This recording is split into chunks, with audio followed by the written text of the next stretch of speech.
j'accueille Jean-Luc David, agriculteur sur le canton de Maintenon, pour nous parler du foncier agricole. Jean-Luc David, bonjour. Bonjour. Vous êtes vice-président de la FDSEA en charge des questions foncières. Le foncier est donc un sujet que vous connaissez parfaitement, tout comme ses problématiques. Celle qui d'ailleurs certainement pose le plus de difficultés aujourd'hui, c'est le prix des terres, qui parfois atteignent des sommets. D'après vous, y a-t-il un moyen d'encadrer ces prix? Effectivement, les prix des terres est le problème numéro 1 en Eure-et-Loire. Il est anormal de voir des tarifs excessifs qui deviennent ensuite la référence sur des secteurs entiers. À la FDSEA et au JA, nous combattons ces excès. D'abord, nous avons demandé des comptes à la SAFER.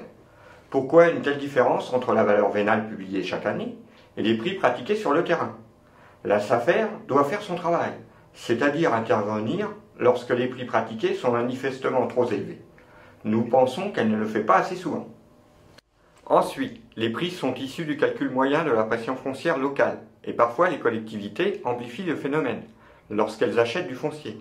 Elles ont en effet tendance à indemniser le préjudice subi par des hectares en plus pour un exploitant exproprié. Or, pour éviter de créer une pression supplémentaire, nous avons toujours demandé qu'un hectare perdu soit compensé par un même hectare, accompagné d'une soulte et non de la surface. Nos démarches auprès des élus en ce sens commencent à porter leurs fruits. Très bien, mais votre travail à la FDSEA va au-delà des prix. Je crois savoir que vous participez à de nombreuses commissions. Oui, la FDSEA et les JA siègent dans de nombreuses instances. La CDCEA, Commission départementale de la consommation des espaces agricoles, la CDAF, Commission départementale des aménagements fonciers, mais aussi des comités de développement dans lesquels nous examinons différents projets, au cas par cas. Avec une ligne de conduite claire, il n'est pas question de refuser le développement de notre département, bien au contraire, mais ceci doit se faire en minimisant l'impact sur les activités agricoles. Concrètement, en CDCEA par exemple, ceci consiste à vérifier que les projets sont bien en adéquation avec les potentiels de développement ou encore à boucher les dents creuses dans les bourgs, plutôt que de les étendre.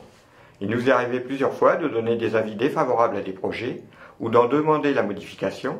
Enfin, nous tenons également cette position pour les grands projets comme pour la future autoroute A154. Merci Jean-Luc David.